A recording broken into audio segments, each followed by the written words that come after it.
Welcome back to Fix Dish, everybody. I have a interesting repair. Some of you may have heard of this before, maybe a lot of you haven't. And basically what's happened here is my spark plug has stripped out the hole as it came out. So if you can see here,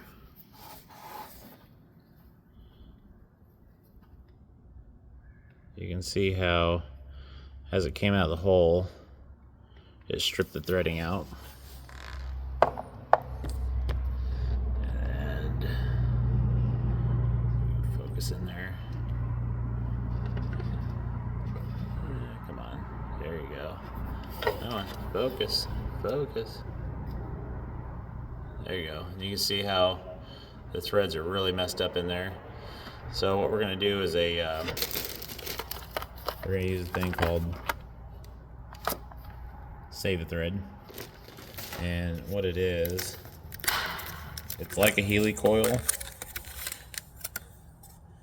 but it's a sleeve that goes down into the cylinder bore. And you have to obviously make it bigger.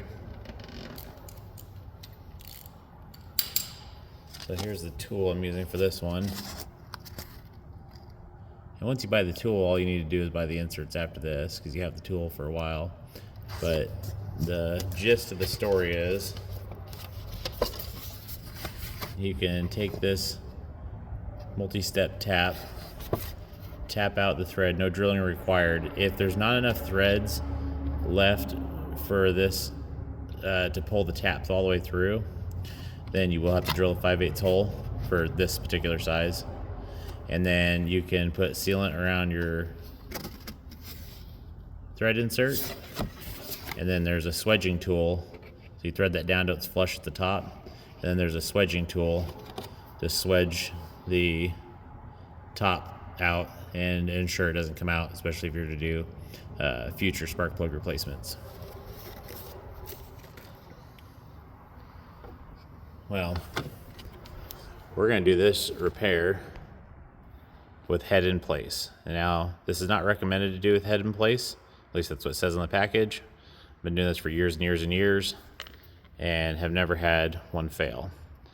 I will say the one thing you want to be careful of, you can see this, is you need to make sure when you go to drill this stuff out, you may not be able to see it, you need to make sure that your valve in the cylinder that you're working on, that your valve is up and out of the way, because you can actually crack or bend the valve pulling that tap through. So the goal is to have the least amount of chips possible go in there. So you'll grease the end of this, and hopefully there's enough threads here I can start this piece.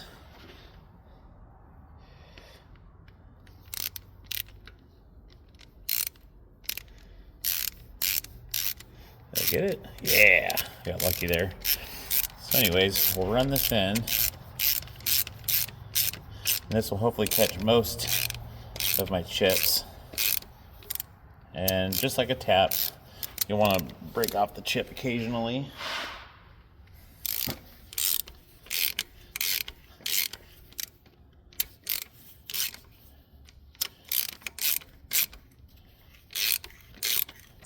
This is an aluminum head, so it's actually pretty easy to pull this tap through, but you want to go full depth on it.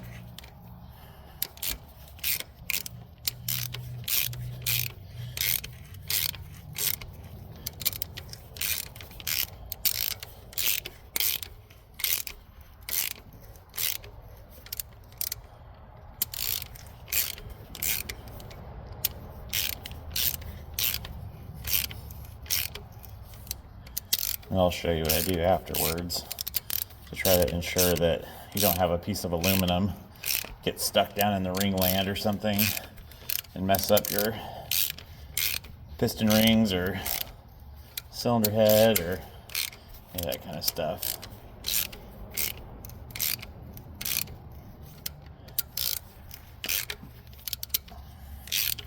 And it's just a lot of back and forth because this drill bit's, or this dual step tap is actually acting like a drill bit at the same time.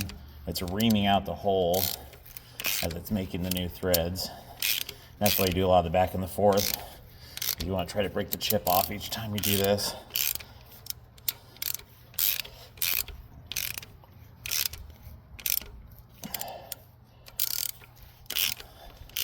And you don't want to ram it home because you run the risk of stripping out the whole threads you're just making right now. You want to make sure you break that chip off as you go around.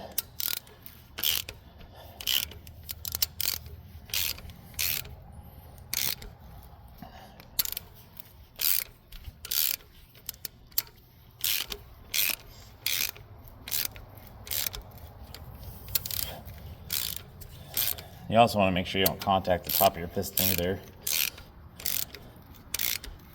You want to make sure your piston's not all the way up.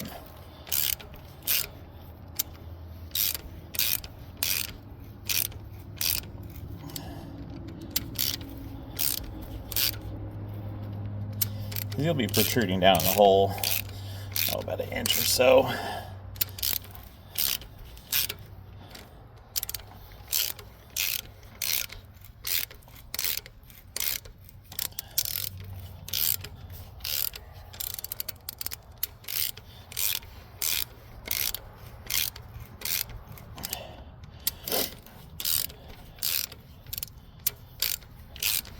And I will say, the first time you do this, it's scary.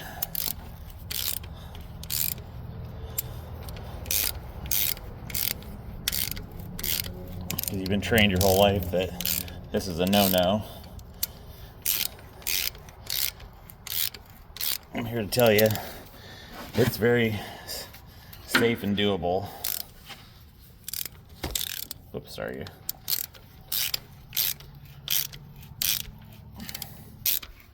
Okay, we're full depth.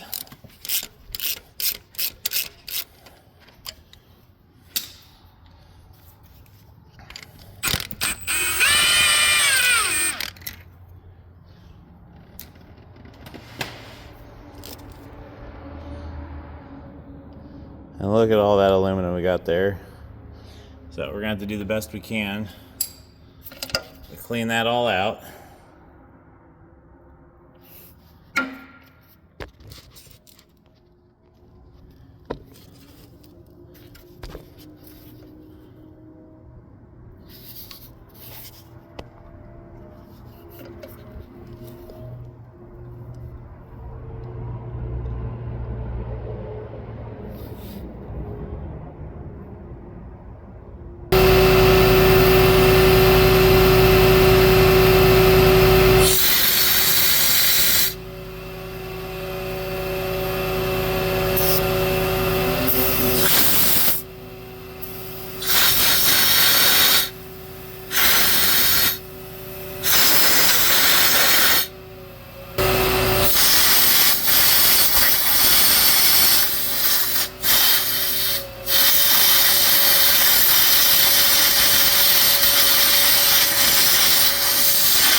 Okay, so now we got that nice pretty hole there. Now we get to put our insert in. This is our insert. So what you do is you insert this thread piece all the way up to the shoulder. And it says high temp RTV. I've used it and I have seen them come apart. So I actually ended up using over time red Loctite or green Loctite. Got my threads coated there. And you want to seat it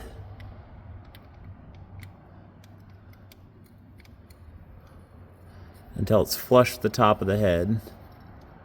Oops, let me make it so you guys can see.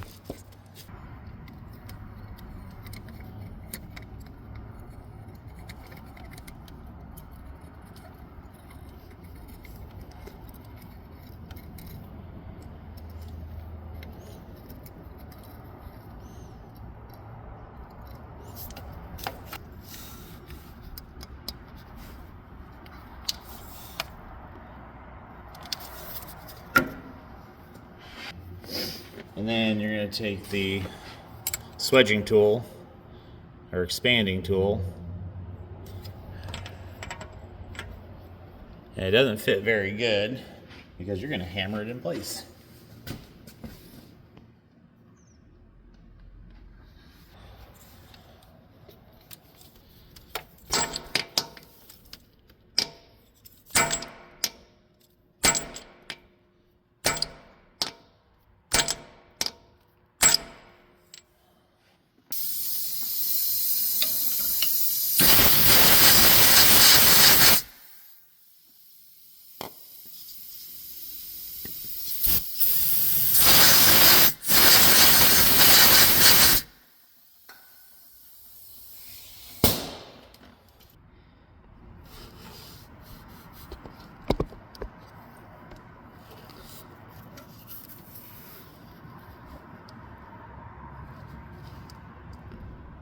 Now you can see our inserts in there.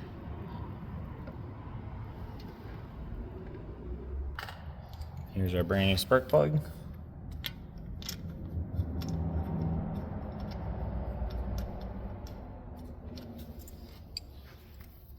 There it is. Couldn't find my spark plug socket. And then we'll just thread that in there. You see it fits in there just fine.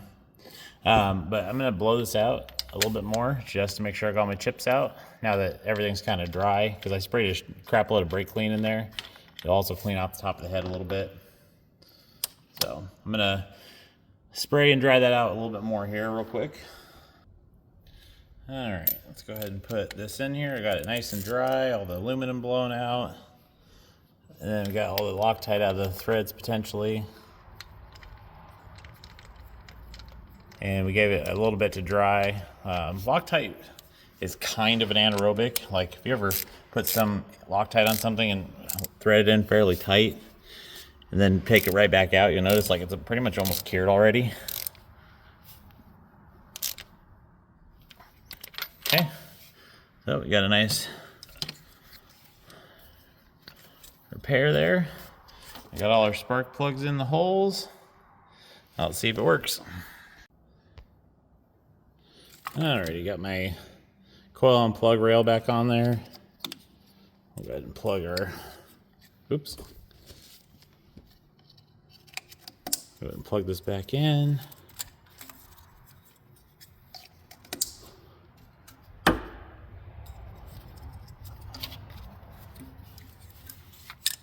Oops, that's our number 4.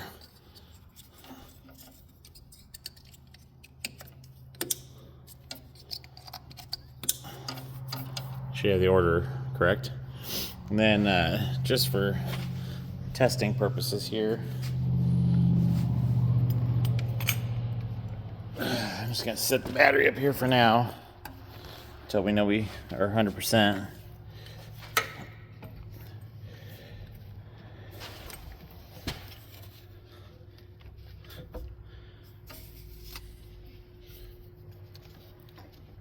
Okay, like that.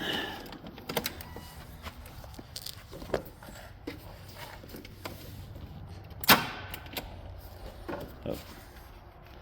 Port connection. Come on.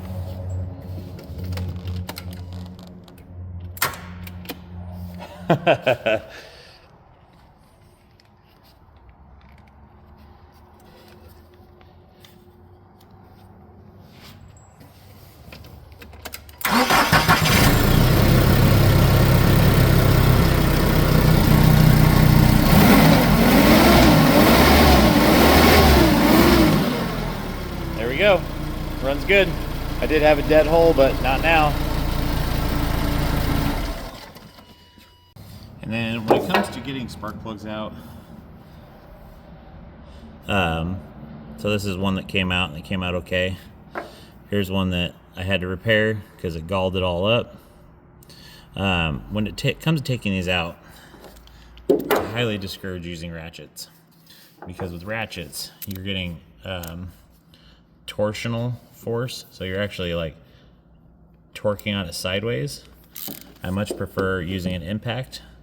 You have a greater chance of extracting this without breaking it off with the impact, because you can also go back and forth pretty quickly, spray penetrant in there, get it out, whatever. Whereas doing it by hand, not only is it exhausting, but you're not just putting a purely rotational load. You're putting you can't even hardly hold a ratchet straight when you're doing this. So when you're putting torque on it, you're actually torquing the direction you're trying to break it loose, as well as rotating. So future tip, use an impact to get them out. I know it sounds scary, it's not. Don't put them in with them because you might run them home, but when it comes to taking them out, impact is the way I do it. Anyways, short and sweet.